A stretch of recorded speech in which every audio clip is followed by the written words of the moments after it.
KCMO Talk Radio. Now on FM at 95.7. It's time for What If Wednesday. What if, instead of having you on this radio station, there was somebody else? All right, 3 questions on a What If Wednesday. John Anthony, let them rip. What if IRS employees get laid off in Kansas City today? Well, you can join the club with the private sector, I guess. I'm sorry. I hope you find another job. But that's how the world works, man. You will see, I believe, a lot of news stories today around Kansas City, from TV in particular, highlighting the fact that today, according to the union that oversees these IRS employees, there are going to be mass layoffs starting today. And local media is going to be potentially outraged by it. I'm not. Are you? I mean, it's sad when any individual has to find a new job. Many people have been there. Many of us have been there before. Did anyone write a news story about when you lost your job? Did anybody write a news story about your business getting shut down by the government during COVID? Oh, no one. Oh, geez. Gosh, they didn't write about that?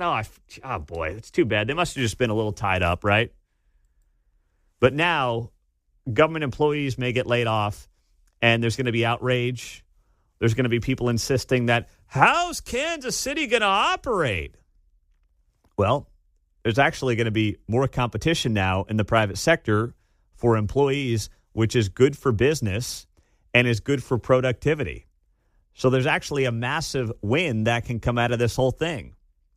But they don't want to talk about it like that. They don't want to look at it from that angle. Because anybody who works for the government, in their eyes, is untouchable. And guess what? It was never intended to be that way. The government is not intended to be a jobs program for people. Join us in the private sector, and I'm not knocking you if you're a government employee. I'm really not trying to do that. Some of you are doing very important things, but you know as well as I do, there's a lot of fat, there's a lot of bloat, and I'm sorry, it's got to be cut because we can't afford it anymore, John. What's next? All right. This is relative to the Sporting KC match scheduled against Inter Miami. What if anybody at CONCACAF, which is the Confederation of Central America and North America and the Caribbean nations, basically, what if anybody at CONCACAF had a brain? Well, they'd cancel this stupid game tonight. That's what they would do. CONCACAF is headquartered in Miami. Picture that. That's who we happen to be playing. This is a cup tie where you play 2 games, one here, one there. There seems to be an easy solution. Play both in Miami? Or you have to just switch the Kansas City one, just flip the dates. Oh. Right. Could have played in Miami yesterday or today. And then play in Kansas City on Tuesday. Of next week. Yeah. Oh, well, that's an obvious solution then. Seems to be. It's going to be 60 degrees here next week. Seems to be. What are they doing? Fire these guys with the IRS employees. Who's in charge over there? How about that? I mean, how is this on CONCACAF? Is this like FIFA, where it's a totally corrupt organization? Oh, absolutely. They're one of the arms. Okay, got it. The fact that they're headquartered there and the game's there next Tuesday, I guess they already had their dinner dates and reservations set up, and they didn't want to inconvenience themselves. That must be it. I mean, unless the stadium's already taken and booked. But, man, this is so ridiculous. So you've got Sporting KC fans and season ticket holders who had to pay extra for this game tonight. Yeah, it's not a league match. It's not a league match. Not MLS. So don't blame Sporting. Don't blame MLS. They get charged for this game. They then have to figure out how this game or if this game is going to be played.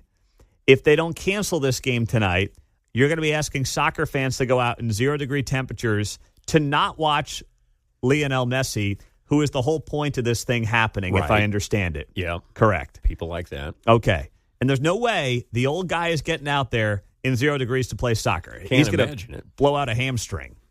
Wow. It would probably been 40 in Miami, I can't imagine, if he'd got out there. No way. No way. No, Mark knows the guy that has a ticket. You don't get a refund on this, so that's why they're not canceling. There's no refund on that money you spent. Wow. Mm-hmm. What a screw job this is turning out to be. Cheap tickets out there on the market right now if you want to go out there tonight. Yeah. Wow. All right. Maybe I'll not take a look at that. Who's going to go to this game? Only the Goodness. diehards have got some streak going, I suppose. I guess. Yeah. Man, forget all the Wanna fingers say you that were people lost at the Chiefs-Dolphins game last year. This is going to be even worse. They're going to be losing limbs out there tonight. Jeez, seemingly.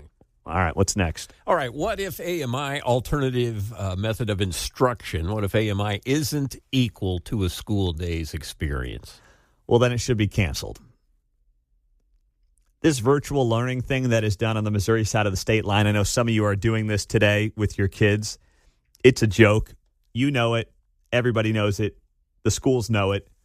But it allows them to have extra snow days, cold weather days, and not have to add on days at the end of the year. That's it. Once again, the kids are not being put first here. The whole point of an education system is to educate children, is to teach kids.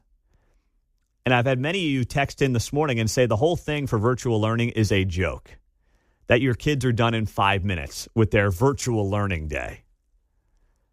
So what's the point of it? The education system is meant to be about the children, and here's another prime example of the kids not being put first. There's What If Wednesday on KCMO Talk Radio 95.7 FM.